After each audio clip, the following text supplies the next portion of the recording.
اعوذ باللہ من الشیطان الرجیم بسم اللہ الرحمن الرحیم۔ اللہ تبارک و تعالیٰ کے نام سے شروع جو بڑا مہربان اور نہایت رحم کرنے والا ہے۔ ایک ایسی قوم جس پر اللہ تبارک و تعالیٰ نے اپنا دردناک عذاب نازل فرمایا اور اس قوم کے تمام لوگوں کو بندر بنا دیا۔ اس قوم کے لوگ کون سا ایسا گناہ کرتے تھے جس کی وجہ سے اللہ تبارک و تعالیٰ نے ان پر دردناک عذاب نازل فرمایا، اور یہ لوگ بندر بننے کے بعد کتنی دیر زندہ رہے اور پھر ان کو کس قدر دردناک موت آئی۔ جب یہ لوگ بندر بن گئے تو یہ لوگ اپنے عزیز و اقارب کو دیکھ کر ان سے کیا کہتے تھے، اور کہ آج کے دور میں پائے جانے والے بندر اسی قوم کی نسل میں سے ہیں۔ ان تمام تر سوالات کے جوابات قرآن و حدیث کی روشنی میں آج کی اس ویڈیو میں ہم آپ کو بتائیں گے، لہٰذا آپ سے گزارش ہے کہ ہماری اس ویڈیو کو اینڈ تک ضرور دیکھیے گا۔ انسانوں کے بندر بننے کی ابتدا حضرت داؤد علیہ السلام کے دور سے ہوئی۔ اس واقعے کا پس منظر کچھ یوں ہے۔ حضرت داؤد علیہ السلام اور ان کی قوم سمندر کے کنارے ایلا نامی گاؤں میں رہتے تھے، اور ان کی تعداد 70,000 کے قریب تھی۔ یہ قوم بڑی ہی خوشحال تھی اور اللہ تبارک و تعالیٰ کی فرما بردار قوم تھی۔ اس قوم کو اللہ تبارک و تعالیٰ نے بے شمار نعمتوں سے نوازا تھا۔ ہر طرف سرسبز و شاداب باغات اور ہر طرف ہریالی ہی ہریالی تھی، اور اللہ تبارک و تعالیٰ کی بے پناہ کرم نوازی تھی۔ یہ لوگ اپنی اس زندگی میں بہت ہی خوش تھے۔ حضرت داؤد علیہ السلام کی قوم چونکہ سمندر کے کنارے رہتی تھی تو اللہ تبارک و تعالیٰ کا ان پر یہ خاص کرم تھا کہ سمندر کے اس کنارے پر بے پناہ مچھلیاں آتی تھیں جن کا یہ لوگ کاروبار کرتے تھے اور بہت ہی خوشحالی والی زندگی گزارتے تھے۔ جب یہ قوم اللہ تبارک و تعالیٰ کی نعمتوں کی وجہ سے خوشحال ہو گئی تو اللہ تبارک و تعالیٰ کی نافرمانی پر اتر آئی اور طرح طرح کے گناہوں کے اندر مبتلا ہو گئی۔ اور پھر ایک دن اللہ تبارک و تعالیٰ نے اس قوم کا امتحان لینے کا ارادہ کیا اور حضرت داؤد علیہ السلام کو وحی بھیجی کہ اپنی قوم سے کہہ دیں کہ وہ سنیچر کے دن یعنی ہفتے والے دن مچھلی کا شکار کرنا بند کر دیں۔ اس طرح اللہ تبارک و تعالیٰ نے حضرت داؤد علیہ السلام کی قوم پر ہفتے والے دن مچھلیوں کا شکار حرام فرما دیا، اور پھر یہاں سے اس قوم کی بربادی شروع ہو گئی۔ حضرت داؤد علیہ السلام نے اپنی قوم کو بتایا کہ اللہ تبارک و تعالیٰ نے ہفتے والے دن مچھلیوں کے شکار کو حرام قرار دے دیا ہے، تو وہ لوگ بہت ہی زیادہ پریشان ہو گئے اور ساری قوم سر جوڑ کر بیٹھ گئی، کیونکہ ہفتے کا دن ہی وہ دن تھا جس میں مچھلیاں وافر مقدار میں آتی تھیں اور خود بخود کنارے پر آ جاتی تھیں، اور باقی دن ایسے تھے کہ بہت کم اور نہ ہونے کے برابر مچھلیاں پکڑی جاتی تھیں۔ اس قوم کا گزر بسر چونکہ مچھلیوں کے شکار پر تھا، اس وجہ سے اللہ تبارک و تعالیٰ کا یہ حکم سن کر یہ قوم پریشان ہو گئی۔ یہ نہیں جانتے تھے کہ اللہ تبارک و تعالیٰ کی طرف سے یہ ایک آزمائش ہے۔ پھر ایک دن شیطان نے ان کو وسوسہ ڈالا کہ سمندر سے نالیاں نکال کر خشکی میں بڑے بڑے حوض بنا لیے جائیں۔ جب ہفتے والے دن مچھلیاں آئیں گی تو وہ نالیوں سے ہو کر ان بڑے بڑے حوضوں میں آ جائیں گی، اور اس طرح پھر ان نالیوں کا منہ بند کر دیا جائے، اور پھر اگلے دن یعنی اتوار والے دن ان کو پکڑ لیا جائے۔ شیطان نے اس قوم کے لوگوں کو ورگلایا کہ اس طرح ہم ہفتے والے دن شکار سے بھی بچ جائیں گے اور مچھلیاں بھی ہاتھ آ جائیں گی اور وہ بھی پکڑی جائیں گی۔ بہت سے لوگوں کو یہ ہلا بازی اچھی لگی اور انہوں نے ایسا کرنا شروع کر دیا، اور سمندر سے چھوٹی چھوٹی نالیاں نکال کر بڑے بڑے حوضوں میں ڈال دیں، جس کے ذریعے وافر مقدار میں مچھلیاں ان حوضوں میں داخل ہو جاتی۔ اس قوم کے بدبخت لوگوں کو شیطان کا یہ ہیلا بہت پسند آیا، لیکن اس قوم نے یہ نہ سوچا کہ جب مچھلیاں سمندر سے حوض میں آ کر قید ہو گئی تو پھر مچھلیوں کا شکار ہی ہو گیا۔ اس لیے یہ شکار بھی ہفتے والے دن ہی قرار پایا جو اللہ تبارک و تعالیٰ نے حرام قرار دیا تھا۔ اس موقع پر یہودیوں کے 3 گروہ ہو گئے۔ کچھ لوگ ایسے تھے جو شکار کے اس شیطانی ہلے سے منع کرتے تھے اور ناراض و بیزار ہو کر شکار سے باز رہے، اور کچھ لوگ اس کام کو دل سے برا جان کر خاموش رہے، لیکن انہوں نے شکار نہ کیا اور دوسروں کو منع بھی نہ کرتے تھے، بلکہ یہ لوگ منع کرنے والوں سے یہ کہتے تھے کہ تم لوگ ایسی قوم کو نصیحت کرتے ہو جنہیں اللہ تبارک و تعالیٰ ان قریب ہلاک کرنے والا ہے اور ان پر اپنا دردناک عذاب نازل فرمانے والا ہے۔ اور اس قوم کے کچھ لوگ ایسے تھے جو سرکش اور نافرمان لوگ تھے، جنہوں نے اللہ تبارک و تعالیٰ کے حکم کی اعلانیہ مخالفت کی اور شیطان کے ہیلے بازی کو مان کر ہفتے والے دن شکار کرنے لگے۔ یہ لوگ اللہ تبارک و تعالیٰ کے حکم کی کھلا مکھلا مخالفت کرتے اور ہفتے والے دن مچھلیوں کا شکار کر کے ان کو کھایا کرتے اور بیچا کرتے۔ پیارے دوستو، حضرت داؤد علیہ السلام کی قوم کے 1200 ایسے نافرمان افراد تھے جو منع کرنے کے باوجود بھی ہفتے کو ان نالیوں کے ذریعے شکار کرتے رہے۔ حضرت داؤد علیہ السلام نے ان 1200 نافرمانوں کو اللہ تبارک و تعالیٰ کے عذاب سے ڈرایا کہ وہ اللہ تبارک و تعالیٰ کی اس نافرمانی سے باز آ جائیں، لیکن وہ لوگ باز نہ آئے اور کھلے عام شکار کرنے لگے۔ چنانچہ وہ لوگ جو اس بات کو برا جانتے تھے، ان لوگوں نے اپنے اور ان نافرمانوں کے درمیان ایک دیوار کھڑی کر دی، جس کی ایک طرف وہ 1200 نافرمان رہتے تھے اور دوسری طرف وہ لوگ تھے جو شکار سے باز رہے۔ حضرت داؤد علیہ السلام نے اپنی اس قوم کے نافرمانوں کو بارہا سمجھایا، لیکن یہ لوگ اپنی نافرمانی سے باز نہ آئے اور اسی طرح اللہ تبارک و تعالیٰ کی نافرمانی کرتے رہے اور شکار کرتے رہے۔ پھر ایک دن حضرت داؤد علیہ السلام نے غضبناک ہو کر شکار کرنے والوں پر لعنت فرما دی۔ اس کا اثر یہ ہوا کہ ایک دن خطا کاروں میں سے کوئی بھی اپنے گھر سے باہر نہ نکلا۔ یہ منظر دیکھ کر کچھ لوگ ان کی دیواروں پر چڑھ گئے تاکہ معلوم ہو سکے کہ وہ لوگ کس حال میں ہیں۔ جب ان لوگوں نے ان نافرمانوں کو دیکھا تو وہ سب کے سب بندر کی صورت میں مسخ ہو چکے تھے۔ اللہ تبارک و تعالیٰ نے ان کی نافرمانی کی وجہ سے ان پر اپنا دردناک عذاب نازل فرمایا اور ان کو انسانوں سے بندر بنا دیا۔ جب لوگ ان مجرموں کا دروازہ کھول کر ان کے گھر میں داخل ہوئے تو وہ بندر اپنے رشتہ داروں کو پہچانتے تھے اور ان کے پاس آ کر ان کے کپڑوں کو سونگھتے تھے اور زاروں کی طرح روتے تھے، لیکن وہ کچھ بول نہ سکتے تھے۔ اللہ تبارک و تعالیٰ کے ان نافرمان بندر بن جانے والے لوگوں کی تعداد 12,000 تھی۔ ان 12,000 لوگوں نے اللہ تبارک و تعالیٰ کی نافرمانی کی اور اللہ تبارک و تعالیٰ نے ان کو بندر بنا دیا، جس طرح کہ اللہ تبارک و تعالیٰ سورہ بقرہ میں ارشاد فرماتا ہے، اور بے شک ضرور تمہیں معلوم ہے تم میں کہ وہ جنہوں نے ہفتے میں سرکشی کی تو ہم نے ان سے فرمایا کہ ہو جاؤ بندر دھتکارے ہوئے۔ اس طرح حضرت داؤد علیہ السلام کی قوم کے 12,000 نافرمان بندر بن گئے۔ یہ لوگ 3 دن تک زندہ رہے اور اس دوران یہ کچھ نہ کھا سکتے تھے اور نہ ہی پی سکتے تھے، بلکہ یوں ہی بھوکے پیاسے سب کے سب ہلاک ہو گئے اور 3 دن کے اندر سب کے سب مارے گئے۔ اور وہ لوگ جو ان نافرمانوں کو اللہ تبارک و تعالیٰ کی اس نافرمانی سے منع کرتے تھے، اللہ تبارک و تعالیٰ نے ان کو اس عذاب سے سلامت رکھا، اور وہ لوگ جو اس شکار کو برا جان کر خاموش رہتے تھے، اللہ تبارک و تعالیٰ نے ان کو بھی اس عذاب سے سلامت رکھا۔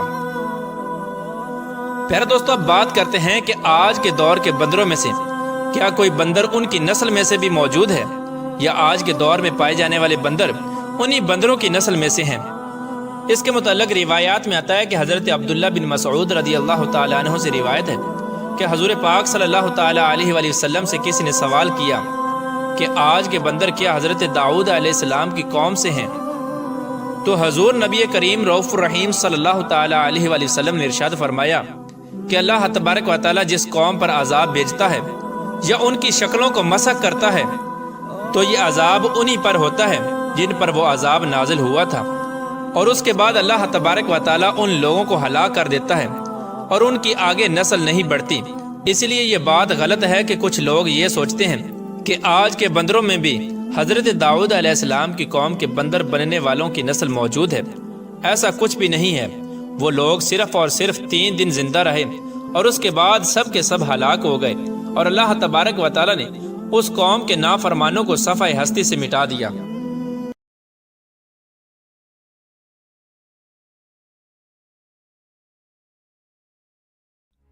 حضرت یونس علیہ السلام کا سبق آموز قصہ۔ دنیا کی واحد قوم جو آسمانی عذاب سے بچ نکلی، مگر کیسے؟ اصل حقیقت دیکھ لیجئے۔ بسم اللہ الرحمن الرحیم۔ السلام علیکم۔ حضرت یونس علیہ السلام، جنہیں مچھلی والے نبی کے نام سے جانا جاتا ہے، ان کی زندگی کا ایک ایسا لمحہ تھا جو عقل کو حیران کر دینے والا ہے۔ ایک نبی جو اپنی قوم کو اللہ کی طرف بلاتے رہے، اچانک ایک ایسی آزمائش میں مبتلا ہو گئے جو دنیا میں کسی اور کے ساتھ نہ ہوئی۔ وہ سمندر کی بے رحم لہروں میں پھینک دیے گئے اور پھر ایک بڑی مچھلی نے انہیں نگل لیا۔ لیکن یہ سب کیوں ہوا؟ حضرت یونس علیہ السلام کو یہ آزمائش کیوں دی گئی؟ وہ مچھلی کے پیٹ میں کتنے دن تک زندہ رہے، وہاں کیا کرتے رہے، اور سب سے بڑھ کر وہ مچھلی کے پیٹ سے باہر کیسے نکلے؟ دوستو، یہ مکمل قصہ قرآن کریم میں ایک منفرد انداز میں بیان کیا گیا ہے، جو نہ صرف حیران کن بلکہ انتہائی سبق آموز بھی ہے۔ حضرت یونس علیہ السلام اللہ کے برگزیدہ نبی تھے، جن کا ذکر قرآن مجید میں سورۃ النساء، سورۃ الانعام، سورہ یونس، سورہ صافات، سورہ انبیاء اور سورہ قلم میں موجود ہے۔ پہلی 4 سورتوں میں انہیں یونس کے نام سے پکارا گیا۔ حضرت یونس علیہ السلام کا زمانہ تقریباً 860 سے 784 قبل مسیح کے درمیان بتایا جاتا ہے۔ آپ کے والد کا نام متی تھا اور آپ سیدنا ابراہیم علیہ السلام کی نسل سے تھے، یعنی ایک اسرائیلی نبی تھے۔ اللہ تعالیٰ نے آپ کو آشوریوں کی ہدایت کے لیے عراق بھیجا، جو اس وقت کفر اور شرک میں مبتلا تھے۔ اس قوم کا مرکزی شہر نینوا تھا، جو اس وقت ایک عظیم الشان بستی تھی۔ آج بھی اس کے وسیع کھنڈرات دریائے دجلہ کے مشرقی کنارے پر موجود ہیں، جو موصل شہر کے قریب واقع ہے۔ حضرت یونس علیہ السلام نے اس آشوری قوم کو اللہ کی وحدانیت کی دعوت دی، لیکن وہ اپنی سرکشی اور ضد پر قائم رہے۔ انہوں نے آپ کی بات کو جھٹلایا، اپنے بتوں کو چھوڑنے سے انکار کیا اور دعوت حق کا مذاق اڑانے لگے۔ نہ صرف یہ بلکہ انہوں نے حضرت یونس علیہ السلام پر ظلم و ستم ڈھانا بھی شروع کر دیا، انہیں دھمکیاں دیں اور ہر ممکن طریقے سے ان کی تبلیغ کا راستہ روکنے کی کوشش کی۔ یہ مسلسل مخالفت دیکھ کر حضرت یونس علیہ السلام قوم سے خفا ہو گئے۔ آپ نے انہیں 3 دن کے اندر عذاب آنے کی وعید سنائی اور دل شکستہ ہو کر ان کے لیے بد دعا کر دی۔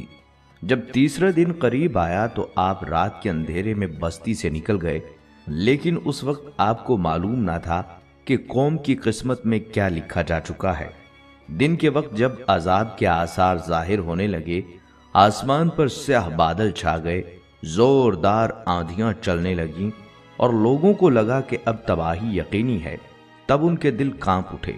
وہ گھبرا کر حضرت یونس علیہ السلام کو تلاش کرنے نکلے تاکہ ان سے معافی مانگ سکیں، مگر وہ بستی میں موجود نہ تھے۔ یہاں ایک اہم نکتہ یہ تھا کہ حضرت یونس علیہ السلام اللہ کے حکم کے بغیر بستی چھوڑ چکے تھے۔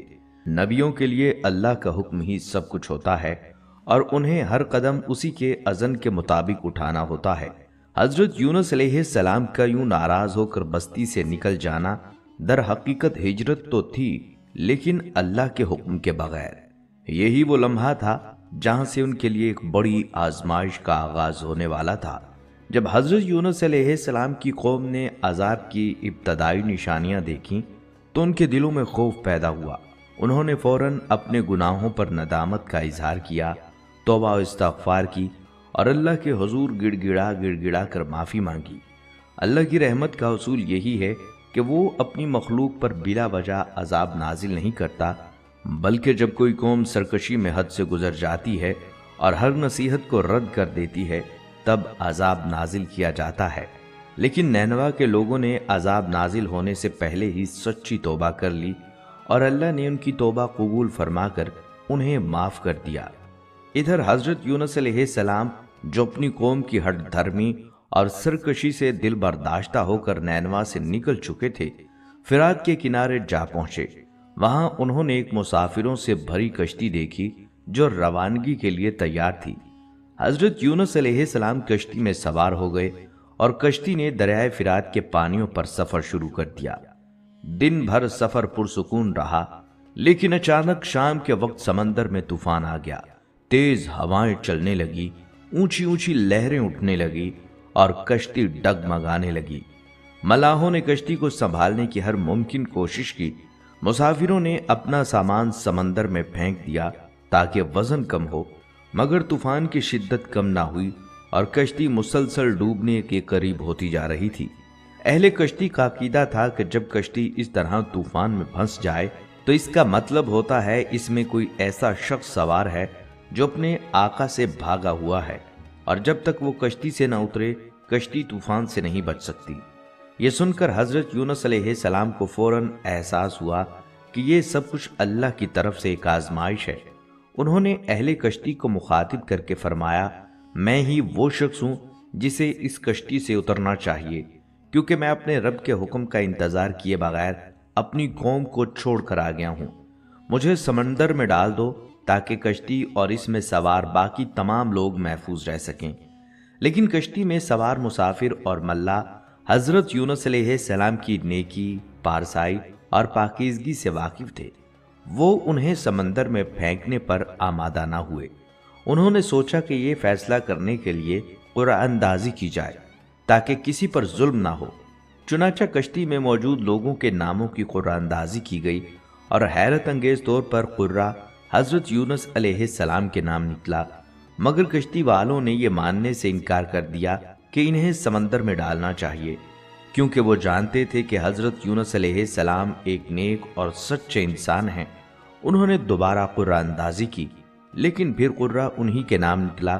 جب تیسری مرتبہ بھی قرعہ حضرت یونس علیہ السلام کے نام نکلا تو انہیں یقین ہو گیا یہ اللہ کی طرف سے ایک فیصلہ ہے، اور وہ کشتی سے اترنے پر راضی ہو گئے۔ یہ لمحہ بہت ہی نازک تھا۔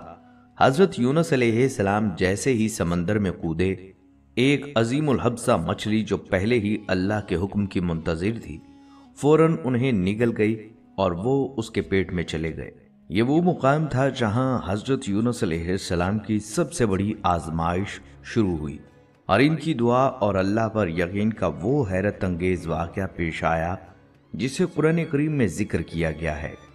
دوستو، جب حضرت یونس علیہ السلام کشتی سے سمندر میں کودے تو اللہ تعالیٰ نے ایک بڑی مچھلی کو حکم دیا کہ وہ انہیں نگل لے، لیکن یہ بھی فرمایا کہ یہ تمہاری غذا نہیں، ان کے جسم کو کوئی تکلیف نہیں ہونی چاہیے۔ اللہ کے حکم سے مچھلی نے انہیں نگل لیا، مگر وہ اس کے پیٹ میں زندہ رہے۔ جب حضرت یونس علیہ السلام نے خود کو مچھلی کے پیٹ میں پایا تو انہیں احساس ہوا کہ وہ اللہ کی اجازت کے بغیر اپنی قوم کو چھوڑ کر آ گئے تھے۔ اس ندامت کے ساتھ انہوں نے اللہ کی بارگاہ میں دعا اور استغفار شروع کر دیا۔ وہ 3 اندھیروں میں گھر چکے تھے، ایک رات کا اندھیرا، دوسرا سمندر کی گہرائیوں کا اندھیرا اور تیسرا مچھلی کے پیٹ کا اندھیرا۔ ان گھپ اندھیروں میں حضرت یونس علیہ السلام نے اللہ کو پکارا اور ایک ایسی دعا مانگی جو قیامت تک ہر حاجت مند کے لیے نجات کا ذریعہ بن گئی۔ حضرت یونس علیہ السلام کی یہ دعا قرآن مجید میں یوں بیان ہوئی ہے، لا الہ الا انت سبحانک انی کنت من الظالمین۔ اے اللہ، تیرے سوا کوئی معبود نہیں، تو پاک ہے، بے شک میں ہی اپنے نفس پر ظلم کرنے والا تھا۔ یہ دعا اتنی محبوب ہوئی کہ اللہ تعالیٰ نے اسے قبولیت کی نشانی بنا دیا، بلکہ حضور صلی اللہ علیہ وسلم نے فرمایا کہ جو بھی سچے دل سے یہ دعا مانگے گا اللہ اس کی پکار ضرور سنے گا۔ ابن حاتم کی روایت میں آتا ہے کہ جب حضرت یونس علیہ السلام نے یہ دعا کی تو ان کی آواز آسمانوں تک جا پہنچی۔ فرشتے حیرت میں پڑ گئے اور کہنے لگے، یہ آواز بہت دور دراز جگہ سے آ رہی ہے، مگر ہمیں یہ مانوس سی لگ رہی ہے۔ اللہ تعالیٰ نے فرمایا کہ یہ میرے بندے یونس کی پکار ہے۔ فرشتے عرض کرنے لگے کہ اے پروردگار، یہی وہ یونس ہے جو تیری عبادت میں ہمیشہ لگا رہتا تھا، جس کی نیکیاں روزانہ تیری بارگاہ میں قبول ہوتی تھیں۔ اے اللہ، جس طرح وہ راحت کے دنوں میں تیرا فرما بردار تھا، اسی طرح آج مصیبت میں بھی اس پر رحم فرما۔ اللہ تعالیٰ نے اپنے بندے کی دعا کو قبول فرمایا اور مچھلی کو حکم دیا کہ وہ یونس علیہ السلام کو سمندر کے کنارے بغیر کسی نقصان کے اگل دے۔ لیکن سوال یہ پیدا ہوتا ہے کہ حضرت یونس علیہ السلام مچھلی کے پیٹ میں کتنے دن زندہ رہے۔ اس حوالے سے بعض روایات میں آتا ہے کہ حضرت یونس علیہ السلام 3 دن، بعض میں 7 دن اور بعض میں 40 دن مچھلی کے پیٹ میں رہے، جبکہ کچھ روایات میں چند گھنٹوں کا ذکر ملتا ہے۔ اس دوران حضرت یونس علیہ السلام نے مسلسل اللہ تعالیٰ کی حمد و ثنا اور استغفار کیا، جیسا کہ قرآن مجید میں ارشاد ہوتا ہے کہ انہوں نے اندھیروں میں پکارا، اے میرے رب، تیرے سوا کوئی معبود نہیں، تو پاک ہے، بے شک میں ہی ظالموں میں سے ہوں۔ یہ تسبیح حضرت یونس علیہ السلام کی عاجزی اور انکساری کا اظہار تھی۔ اللہ تعالیٰ نے ان کی دعا قبول فرمائی، چنانچہ مچھلی نے اللہ کے حکم سے انہیں ساحل پر اگل دیا۔ حضرت عبداللہ بن مسعود رضی اللہ تعالیٰ عنہ سے مروی ہے کہ مچھلی کے پیٹ میں رہنے کی وجہ سے حضرت یونس علیہ السلام کا جسم بہت نرم ہو گیا تھا، بالکل ایسے جیسے کسی پرندے کا نومولود بچہ جس کے جسم پر ابھی پر نہ آئے ہوں۔ وہ نہایت کمزور اور نحیف ہو چکے تھے اور زمین پر پڑنے کے قابل بھی نہ تھے۔ ان کی اس توانائی کے پیش نظر اللہ تعالیٰ نے ان کے لیے خاص اہتمام فرمایا اور ساحل پر ایک بیل دار درخت اگا دیا۔ یہ درخت اللہ کی رحمت اور قدرت کی علامت تھا، جو نہ صرف انہیں سایہ فراہم کرتا بلکہ ان کے جسم کی نرمی اور کمزوری کو دور کرنے کے لیے بھی ایک ذریعہ تھا۔ بعض مفسرین کے مطابق یہ درخت کدو کا درخت تھا، کیونکہ کدو کے پتے بڑے اور گھنے ہوتے ہیں جو نہ صرف دھوپ سے بچاتے ہیں بلکہ ان میں ایسی تاثیر بھی ہوتی ہے کہ کیڑے مکوڑے اس کے قریب نہیں آتے۔ بلکہ حضرت ابو ہریرہ رضی اللہ تعالیٰ عنہ فرماتے ہیں کہ جب مچھلی نے یونس علیہ السلام کو کھلے میدان میں ڈالا تو اللہ تعالیٰ نے آپ پر یقطین یعنی کدو کی بیل اگا دی۔ ان سے پوچھا گیا یقطین کسے کہتے ہیں؟ فرمایا کہ کدو کے پودے کو کہتے ہیں۔ اس کے علاوہ اللہ تعالیٰ نے ان کے لیے ایک جنگلی بکری بھیج دی جو زمین کی گھاس اور جڑی بوٹیاں کھاتی تھی اور صبح و شام آپ کو دودھ پلاتی تھی، حتیٰ کہ آپ کی توانائی لوٹ آئی۔ حضرت یونس علیہ السلام درخت کے سائے میں جھونپڑی بنا کر رہنے لگے۔ چند دنوں بعد ایسا ہوا کہ اس بیل کی جڑ میں اللہ کی طرف سے کیڑا لگ گیا اور اس نے جڑ کو کاٹ ڈالا۔ جب جڑ کو کاٹ ڈالا اور بیل سوکھنے لگی تو یونس علیہ السلام کو بہت دکھ ہوا۔ تب اللہ تعالیٰ نے وحی کے ذریعے ان کو مخاطب کیا اور فرمایا، یونس تم اس بیل کے سوکھنے پر کتنا رنج کا اظہار کر رہے ہو، جو ایک حقیر سی چیز ہے، مگر تم نے نہ سوچا کہ نینوا کی 1,00,000 سے زائد آبادی جس میں انسان بس رہے ہیں اور ان کے علاوہ جاندار بھی آباد ہیں، اس کو برباد اور ہلاک کر دینے میں کیا ہم کو کوئی ناگواری نہیں ہوگی؟ اور کیا ہم اس کے لیے اس سے زیادہ شفیق و مہربان نہیں ہیں جتنا کہ تجھ کو اس بیل سے پیار ہے جو تم وحی کا انتظار کیے بغیر قوم کو بد دعا کر کے ان کے درمیان سے نکل آئے؟ دوستو، یہ تنبیہ دراصل یونس علیہ السلام کو یہ احساس دلانے کے لیے کی تھی کہ وہ اپنی قوم کو چھوڑ کر جلد بازی میں نکل آئے تھے۔ حالانکہ اللہ تعالیٰ کی رحمت بندوں کے لیے بہت وسیع ہے۔ اللہ کی رحمت اور شفقت یہ ہے کہ وہ لوگوں کو توبہ اور اصلاح کا موقع دیتا ہے اور نبیوں کو بھی صبر اور ہدایت کا درس دیتا ہے۔ ادھر حضرت یونس علیہ السلام کے بستی چھوڑنے کے بعد نینوا کے لوگوں پر اچانک حقیقت آشکار ہو گئی۔ انہیں یقین ہو گیا کہ یونس علیہ السلام واقعی اللہ کے سچے نبی تھے اور ان کی تنبیہ کوئی معمولی بات نہ تھی۔ اب انہیں احساس ہونے لگا کہ جو عذاب ان سے روکا جا رہا تھا وہ کسی بھی لمحے ان پر نازل ہو سکتا ہے۔ یہ سوچ کر پورے شہر میں خوف و ہراس پھیل گیا۔ بادشاہ سے لے کر عام رعایا تک سب کے دل لرزنے لگے اور ان پر شدید خوف طاری ہو گیا۔ ہر شخص گھبرایا ہوا تھا کہ کہیں دیر نہ ہو جائے اور وہ اللہ کے غضب کا شکار نہ ہو جائیں۔ یہی سوچ کر سب لوگ حضرت یونس علیہ السلام کو تلاش کرنے نکل پڑے تاکہ انہیں پا کر ان کے ہاتھ پر ایمان لے آئیں اور اللہ سے معافی کی دعا کریں۔ لیکن جب وہ انہیں نہ پا سکے تو شدت ندامت کے عالم میں پورا شہر اللہ کے حضور گڑ گڑانے لگا۔ ہر شخص رو رہا تھا، توبہ کر رہا تھا اور اللہ سے رحم کی فریاد کر رہا تھا۔ بالآخر بادشاہ سمیت پوری بستی کے لوگ اپنے گناہوں کا اعتراف کرتے ہوئے ہر طرح کی برائیوں سے تائب ہو کر اپنے اہل و عیال اور حتیٰ کہ مویشیوں کو بھی ساتھ لے کر شہر سے باہر نکل آئے۔ وہ کھلے میدان میں جمع ہو گئے اور رو رو کر اللہ سے معافی طلب کرنے لگے۔ ہر شخص کی زبان پر یہی دعا تھی کہ اے ہمارے رب، جو پیغام یونس علیہ السلام ہمارے پاس لے کر آئے تھے ہم اس پر مکمل ایمان رکھتے ہیں۔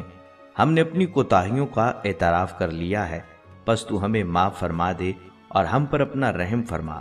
یہ اجتماعی توبہ اور اللہ کے حضور گڑ گڑانے کی وہ کیفیت تھی جو اللہ کی رحمت کو جوش میں لے آئی۔ اس قوم نے سچے دل سے رجوع کیا تھا، اس لیے اللہ نے ان کی دعا قبول فرمائی اور ان پر آسمان سے اترنے والے عذاب کو روک دیا۔ وہی لوگ جو چند دن پہلے تک نبی کی تکذیب کر رہے تھے آج اپنی اصلاح کر چکے تھے اور اللہ کے عذاب سے محفوظ ہو گئے۔ بالآخر جب یونس علیہ السلام مکمل صحت یاب ہو گئے اور دوبارہ تندرست ہو کر کھڑے ہونے کے قابل ہو گئے تو تو اللہ تعالیٰ نے انہیں نینوا واپس جانے کا حکم دیا۔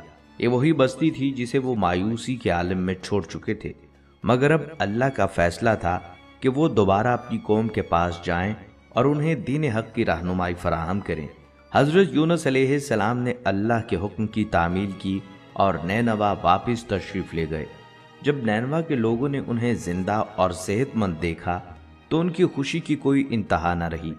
وہی لوگ جو پہلے ان کی نصیحتوں کو سننے سے انکاری تھے، آج ان کی واپسی پر والہانہ عقیدت کا اظہار کر رہے تھے۔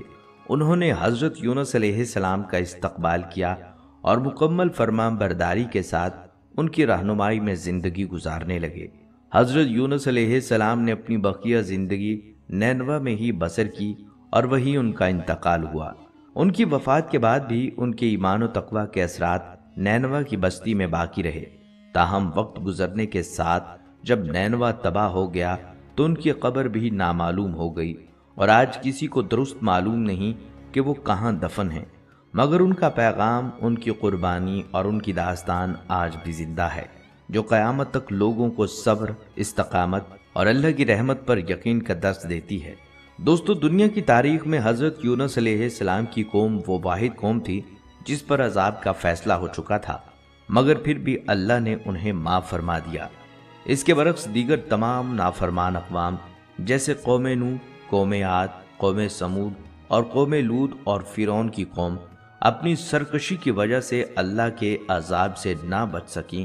ان تمام اقوام کو بار بار تنبیہ کی گئی، مگر انہوں نے اپنے انبیاء کی دعوت کو جھٹلایا، یہاں تک کہ اللہ کا غضب نازل ہو گیا اور وہ صفحہ ہستی سے مٹا دی گئیں۔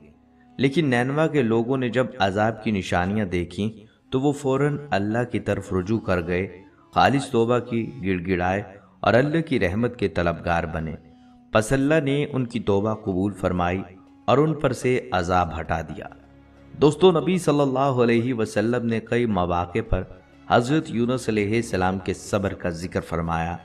ایک حدیث میں آیا ہے کہ جب نبی صلی اللہ علیہ وسلم طائف کے لوگوں کو اللہ کے دین کی دعوت دینے کے لیے تشریف لے گئے، آپ صلی اللہ علیہ وسلم نے اہل طائف کے سرداروں سے ملاقات کی اور انہیں اسلام کی طرف بلایا، لیکن انہوں نے نہ صرف آپ کی بات کو ٹھکرایا بلکہ طائف کے شریر لوگوں اور بچوں کو اکسایا کہ وہ آپ صلی اللہ علیہ وسلم پر پتھر برسائیں۔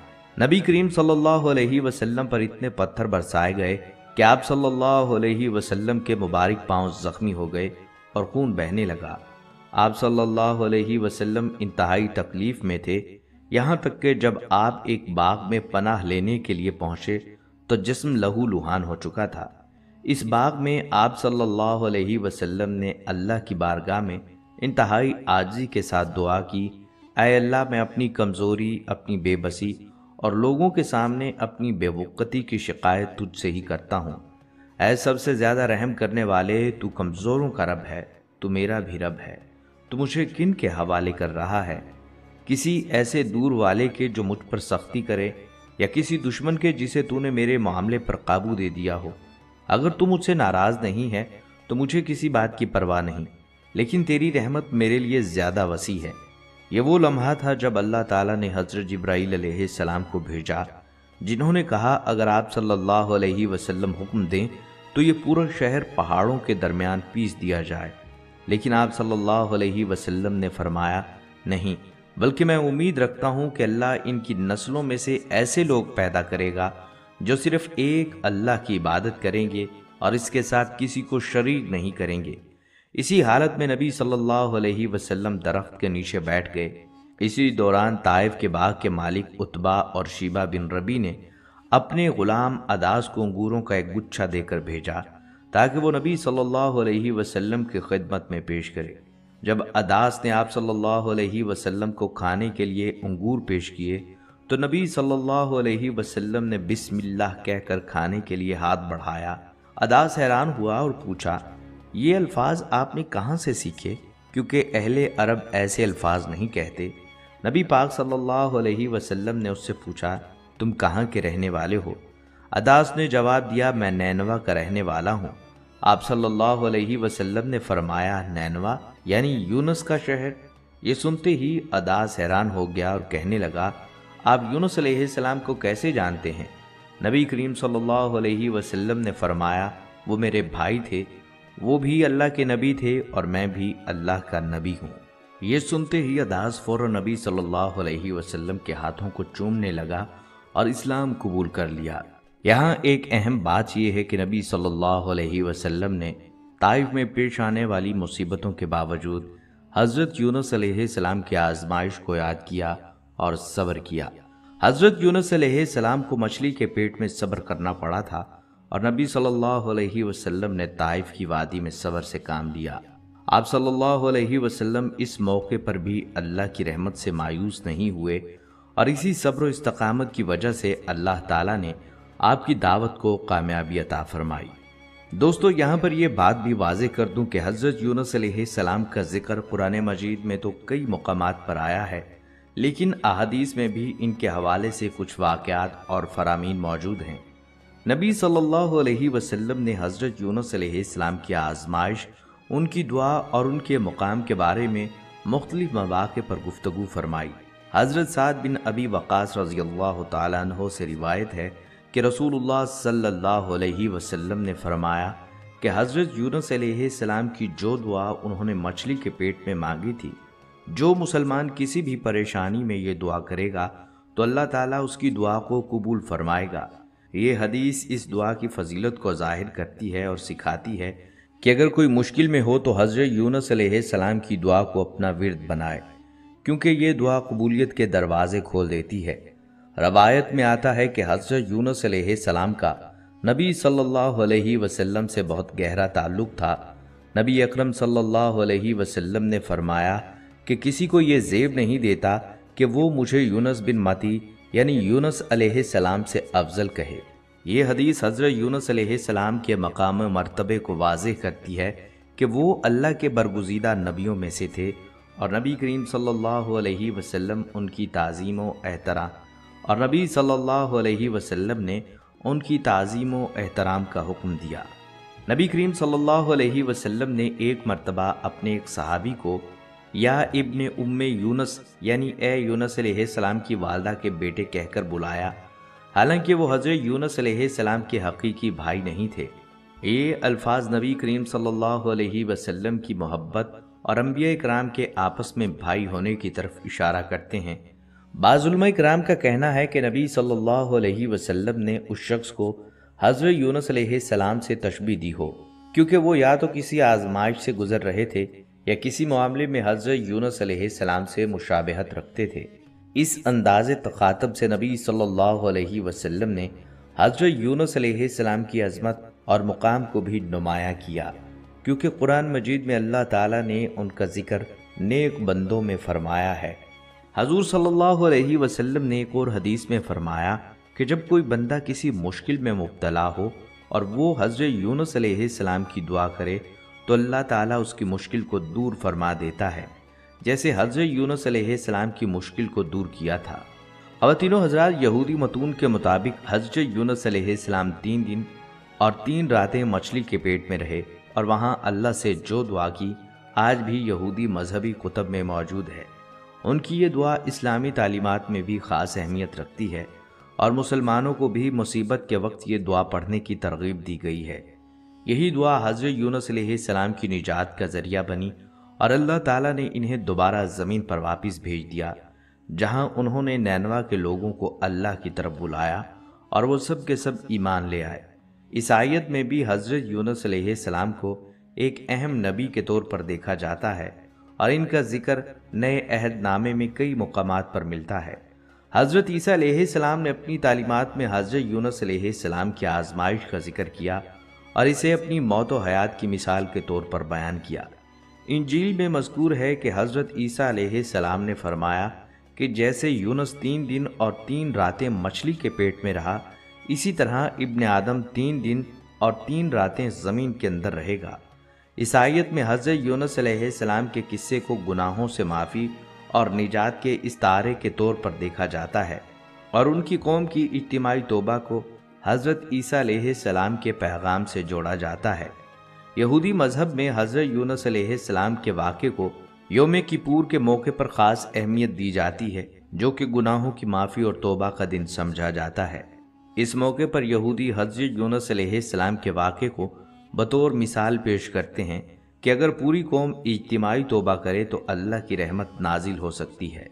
اسی طرح اسلامی تعلیمات میں یہ تصور موجود ہے کہ جب انسان سچے دل سے اللہ کی طرف رجوع کرتا ہے تو وہ بخشش اور رحمت سے نوازا جاتا ہے، جیسا کہ نینوا کی قوم کے ساتھ ہوا۔ اگرچہ یہودیت اور عیسائیت میں حضرت یونس علیہ السلام کے قصے میں کچھ مختلف تشریحات پائی جاتی ہیں، لیکن ان کا بنیادی مقصد تینوں مذاہب میں یکساں ہے۔ اللہ کی رحمت بے پایہ ہے اور سچی توبہ ہر آزمائش سے نجات دلا سکتی ہے۔